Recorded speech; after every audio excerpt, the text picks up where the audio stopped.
नमस्कार साथियों, MP government के द्वारा एक वैकेंसी लाई गई है। वैकेंसी का नाम है transport vehicle transport sub inspector. मतलब ट्रांसपोर्ट जो विभाग है, परिवहन विभाग, उसमें सब इंस्पेक्टर की वैकेंसी लाई गई है। ठीक है, तो इसके लिए हम इम्पोर्टेंट बातें इसमें देख लेते हैं। इसमें क्या है कि जो दिनांक है, मतलब कि तिथि है फॉर्म फिलिंग की, वो कब से कब तक है एक बार देखते हैं। ये जो फॉर्म फिलिंग की जो डेट है वो है अपनी 20/6 से, मतलब कि 20 जून से लेकर के 19 जुलाई तक। कब से कब तक है आपको याद रखना है, 20 जून से 19 जुलाई। वापस से इसमें क्या है, एज देखते हैं। एज कब कितना है, एज का है इसमें यहाँ पर एज का इसमें मेंशन नहीं है, नीचे अच्छे से मेंशन है। तो यहाँ पर मैं आपको बता देती हूँ 21 वर्ष से लेकर के 33 वर्ष तक।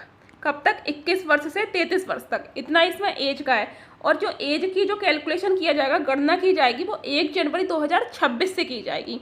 ठीक है, उसके बाद वापस देखते हैं हम शुल्क संबंधी प्रावधान कैसे हैं। तो शुल्क संबंधी प्रावधान जैसे व्यापम में शुल्क लगता है कितना, 250 रुपये। 250 रुपये शुल्क जो लगता है वो क्या है, किसी भी कैटेगरी के लिए 250 रुपये और 500 रुपये ओपन के लिए। ठीक है, तो ये यहाँ पर शुल्क लगेगा, यहाँ पर ये शुल्क लगेगा। ठीक है, ये क्या है, ये फीस है एक तरह से। नीचे अच्छे से मेंशन भी है, आपको ये PDF भी प्रोवाइड करवाई दी जाएगी टेलीग्राम चैनल पे। इसके बाद और देखते हैं हम आगे क्या है, त्रुटि सुधार। इसका मतलब क्या है कि अगर कोई मिस्टेक हो जाती है तो उस मिस्टेक को हम कब से कब तक उसमें एडिटिंग करा सकते हैं, 24 तारीख से। मतलब 19 तारीख से फॉर्म फिलिंग स्टार्ट होगी, उसके बाद आप 24 तारीख से 21 जुलाई तक। ठीक है, 21 तारीख तक, 21 जुलाई तक, 24 जून से 21 जुलाई तक। लास्ट डेट आपकी 19 जुलाई है और 21 जुलाई आपकी एडिटिंग की लास्ट डेट है। 50 रुपये आपको इसके लिए अलग से पोर्टल चार्ज देना पड़ेगा। इसके बाद हम आगे देखते हैं और इम्पोर्टेंट चीज़ें क्या है इसमें। सबसे ज़्यादा इम्पोर्टेंट है शैक्षणिक अर्हता। अब इसमें क्या है कि ऑटोमोबाइल या मैकेनिकल सब्जेक्ट में, किसमें, या तो ऑटोमोबाइल या मैकेनिकल, इनमें से किसी भी एक विषय में आपको स्नातक होना चाहिए।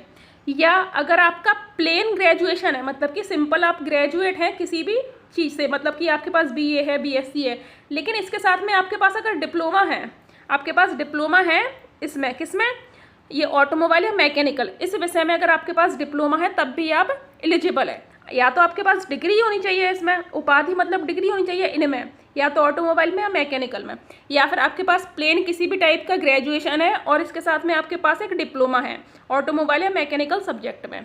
इसके साथ में आपको यहाँ पर DCA या PGDCA, क्या DCA या PGDCA, ये वाली चीज़ें है ना, DCA या PGDCA, ये एक और चीज़ आपकी, मतलब डिग्री प्लस डिप्लोमा। इसके बाद तीसरी चीज़ क्या है, ये मतलब आपके पास लाइसेंस होना चाहिए, ड्राइविंग लाइसेंस, मोटरसाइकिल, मोटर, भारी मालयान, भारी यात्री वाहन, इनमें से कोई भी एक टाइप का आपके पास ड्राइविंग लाइसेंस हो। इसके साथ में शारीरिक और मानसिक रूप से स्वस्थ होना चाहिए। कुछ फिजिकल मेजरमेंट भी यहाँ पर है, क्या, कुछ फिजिकल मेजरमेंट भी है। फिजिकल मेजरमेंट कैसा क्या है एक बार देख लेते हैं। तो फिजिकल मेजरमेंट में क्या है, यहाँ पर सामान्य वर्ग के लिए और पिछड़ा वर्ग के लिए ये हाइट है 1.68 मीटर। ठीक है, SC ST के लिए हाइट क्या है, 1.60 मीटर।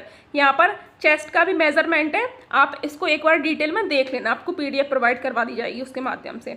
महिला अभ्यर्थियों के लिए भी यहाँ पर मेजरमेंट है 1.55 मीटर। और यहाँ पर है ना, विजन के लिए भी है, मतलब ये 8 नंबर पॉइंट में है। यहाँ पर दृष्टि, मतलब विजन मतलब क्या होता है, दृष्टि। ठीक है, तो ये जो आई साइड है उसका भी एक इम्पोर्टेंट रोल है इसमें। ठीक है, क्या, आई साइड का इंपॉर्टेंट रोल हो जाता है। आई साइड में कैसा क्या मेजरमेंट मांग रहे हैं एक बार देख लेते हैं, 6/9 और 6/12।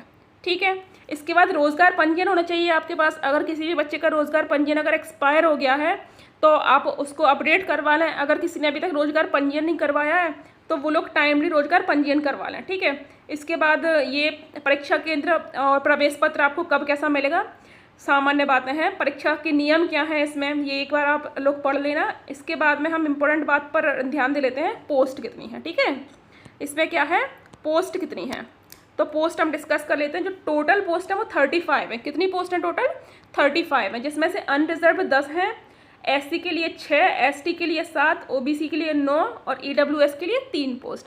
इसमें से भी महिलाओं के लिए कुछ पोस्ट रिजर्व हैं, तो 4 अनरिजर्व, 2 SC, 2 ST, 3 OBC और 1 EWS। तो 4, 2, 6, 2, 8, 9, 10, 11, 1, 12, तो 12 पोस्ट ये रिजर्व हो गई। इसके बाद 1, 2, 3, 4 पोस्ट ये भूतपूर्व सैनिकों के लिए रिजर्व हो गई। तो 12 और 4 16, तो 16 पोस्ट तो इसमें से ये रिजर्व हो गई। आपके पास टोटल 19 पोस्ट बची हैं ओपन में। ठीक है, तो ये आप अपने हिसाब से देख लें। इसके बाद हम डिस्कस कर लेते हैं इसमें कुछ और इम्पोर्टेंट बात हो तो। इसमें ग्रेड पे देख लेते हैं एक बारी, है ना, कैसा क्या है। तो यहाँ पर जो पे स्केल है वो कितना रहने वाला है, 5200 से 20,200, ठीक है, इतना वेतनमान प्लस 2800 ग्रेड पे। तो ये यहाँ पर आपका सैलरी बनेगा इसके हिसाब से। इसके बाद आगे देख लेते हैं एक बार। आगे इसमें यहाँ पर ये दिया हुआ है आयु का, है ना, एज जैसे मैंने आपको वहाँ पर भी बता दी है, और यहाँ भी देख लेते हैं 21 वर्ष की आयु से 33 वर्ष तक, ठीक है। और 1 जनवरी 2026 से इसमें एज का कैलकुलेशन किया जाएगा। इसके बाद कोई और इम्पोर्टेंट बात जो हमसे छूट रही हो वो एक बार देख लेते हैं। यहाँ पर एक बार समराइज तरीके से सब कुछ दिया हुआ है, आप लोग देख सकते हैं कैसा कि ये जो विज्ञापन की तिथि है कल की। इसके बाद ऑनलाइन आवेदन कब से प्रारंभ है, तो 20/6 से, मतलब 20 जून से 19 जुलाई तक। और जो एडिटिंग की डेट है, अगर कोई मिस्टेक हो गई है तो वो 24 जून से 21 जुलाई तक, ठीक है। इसके बाद कुछ इम्पोर्टेंट है, इसके बाद यही बातें इंपॉर्टेंट है, बाकी आप एक बार PDF देख लेना, अगर आपको कुछ लगे तो आप इसमें PDF से देख सकते हैं, ठीक है। तो इस प्रकार की जानकारी के लिए आप लोग चैनल से जुड़े रहें। यहाँ फ़ीस और देख लेते हैं एक बारी। ये जो फ़ीस का मेंशन किया हुआ है मैंने आपको ऊपर भी बताया, 250 रुपये कैटेगरी के लिए, और नॉन कैटेगरी के लिए मतलब अनरिजर्व्ड के लिए 500 रुपये, ठीक है। तो इस तरह से जानकारी जुड़े रहने के लिए चैनल से लगातार जुड़े रहें। और आपको महिला सुपरवाइज़र की तो वैकेंसी, महिला सुपरवाइज़र का सारा कंटेंट दिया गया था। इसके अलावा यहाँ पर आपको छात्रावास अधीक्षक की पूरी तैयारी इस चैनल के माध्यम से करवाई जाएगी।